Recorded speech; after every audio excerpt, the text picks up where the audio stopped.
Okay, tea time. Tea time, ladies and gents. Boys and girls. Pandas and panda-knots. I don't know.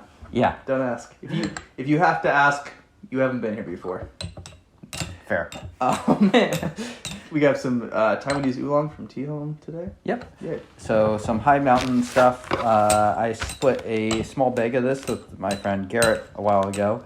And I don't remember to drink this tea enough, so we don't have a ton of random Oolong from people these days, so I just thought it'd be a good time to bring on something like this.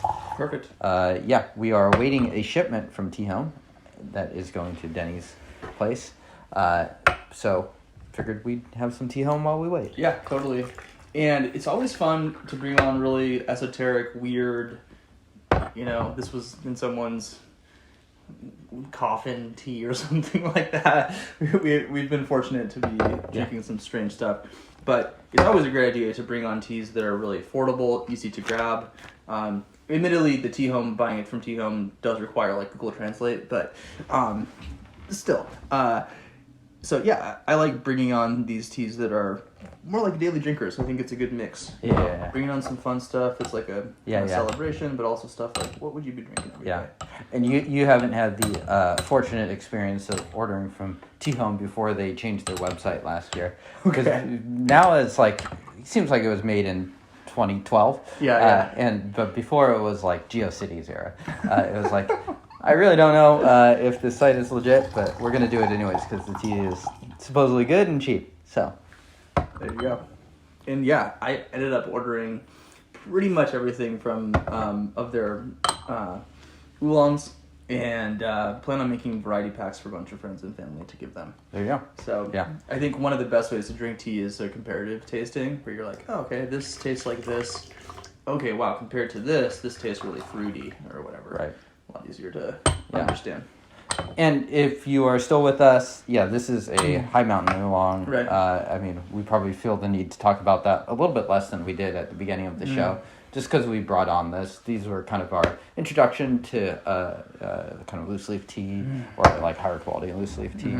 And has always been kind of a steady favorite. Totally. Cheers. Cheers.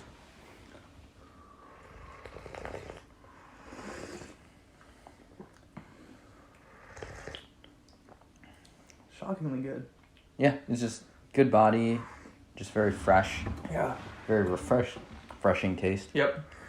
Just a hint of roast, nothing crazy. Pretty green overall, but not getting a lot of those verdant, grassy, hay-like flavors. A bit more of the floral.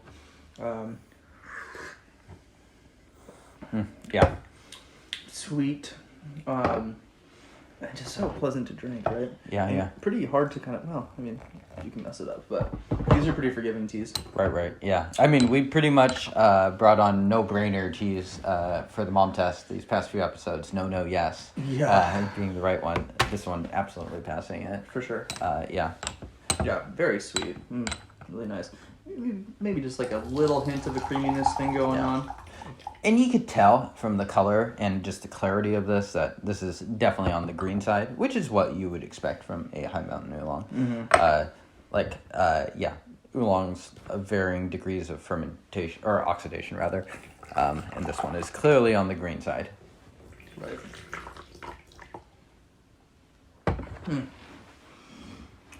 Cheers. Cheers.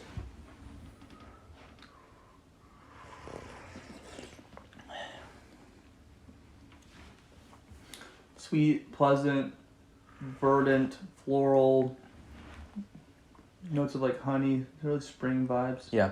For you, is this pretty straight down the line, Taiwanese high mountain oolong? For sure. Okay. Yeah, I agree. Yeah, I mean, I think this is like a really great example of what you would expect from the category.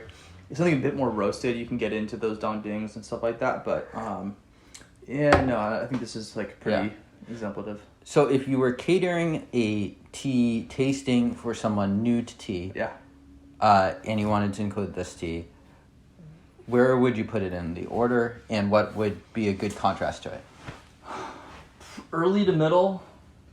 Good contrast would be, something really different to this would be How would I sequence it? We're looking at the stallions again. So like if you wanted to just do oolong, Yeah. right?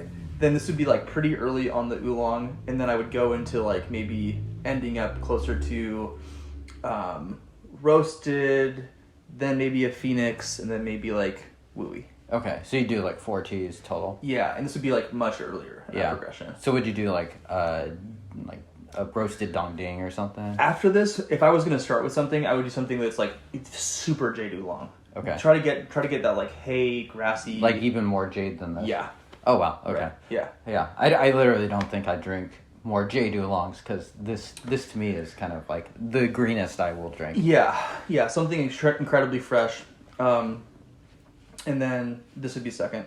If I was comparing this to something else across all teas, excuse me, ripe would compare really well to this. Raw, those flavors are going to be really notably different. Right. No matter where you are in that category. Or wooey oolong would be pretty different. Similar. Yeah, 100%. See, I would avoid, even like a black tea, I would avoid other oolongs, I would avoid white teas. There's a bit of a family of flavors on that here. Yeah. Really enjoyable. Great to travel with rolled oolongs.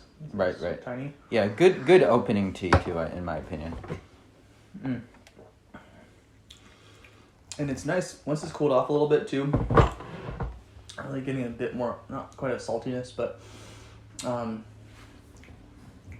just a bit more juiciness out of this tea. Yeah. Really pleasant. I could definitely drink this every day. This is a summertime tea for me. Okay.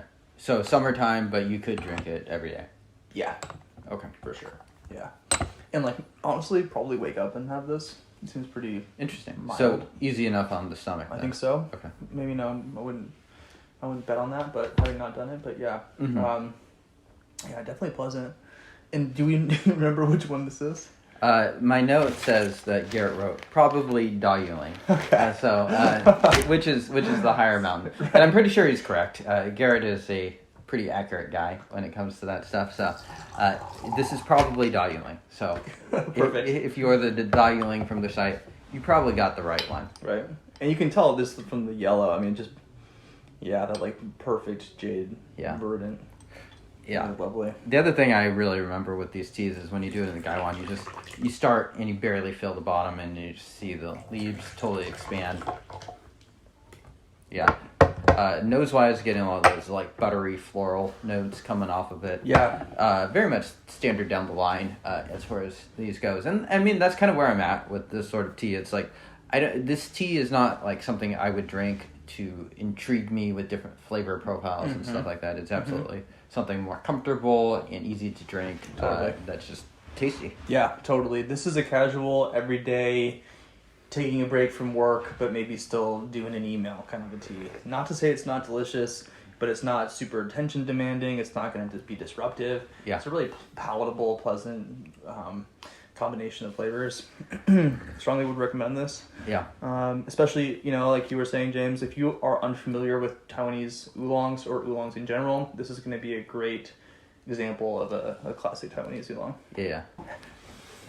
So back to the tasting idea. If someone did not like this tea, where do you go to next? I honestly don't know the answer for myself, but I'm. Oh man! We got to consult the stallions and see what we got. Okay, so if they like tea, if they like English breakfast or something like that, right? Like they're like, I like tea, and then they try this and like, oh, I don't like this. What would they do? Probably like a black tea. I would point to. Okay. Yeah, because a white tea would be too similar to this. I think. I agree. Yeah. It might indicate they really don't like the greener floral profiles. Yeah. Maybe a roasted oolong too. Yeah. Yeah. Yeah, I could see that working and hitting some of those kind of like, if you're a coffee person, I could see that kind of hitting a similar profile. For me, when I bring these kinds of teas out backpacking with friends, and everyone really enjoys them, even at night actually is when we typically drink them. And people just really enjoy it as like a soft, pleasant, sweet treat. Doing a big tea session with a bunch of friends. Yeah.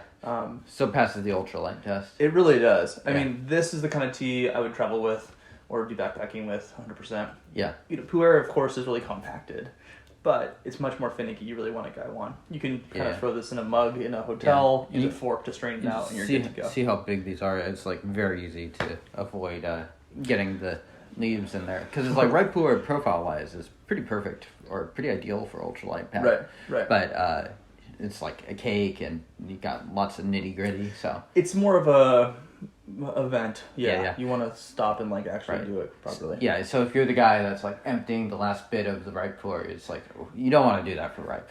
Yeah. Whereas, for example, backpacking on like the PCT, I would just throw a couple of pearls of oolong into my water and walk with it. And what's the PCT for those that don't know what that is? Pacific Crest Trail. Yeah. There you go. Yay. We're learning. Our sponsor for this episode is Pacific 2,500 miles of outdoors. Actually, there is a Pacific Crest Trail Association. You should volunteer, help with trail maintenance. Future sponsor, maybe? Yeah. You know, our sponsors are aspirational only. We've never succeeded. Yeah, because we've never actually tried. People have been really kind to send tea though, so that's been awesome. Yeah. But yeah, no, pick this up. This is a good, friend comes over and just try this and see what you think.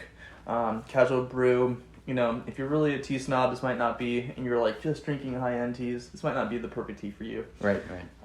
But, I'm just a plain old Joe drinking some tea, and all I need is one of them there Taiwanese Oolongs.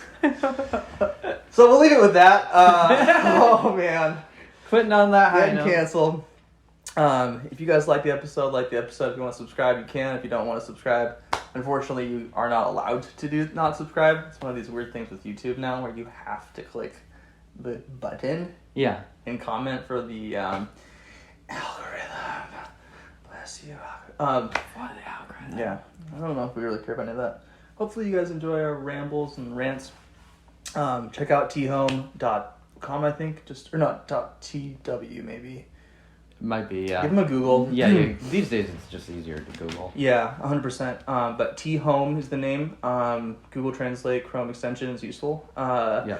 And hopefully you guys like the episode. tdb.org for more written content and guides and charts and all sorts of stuff.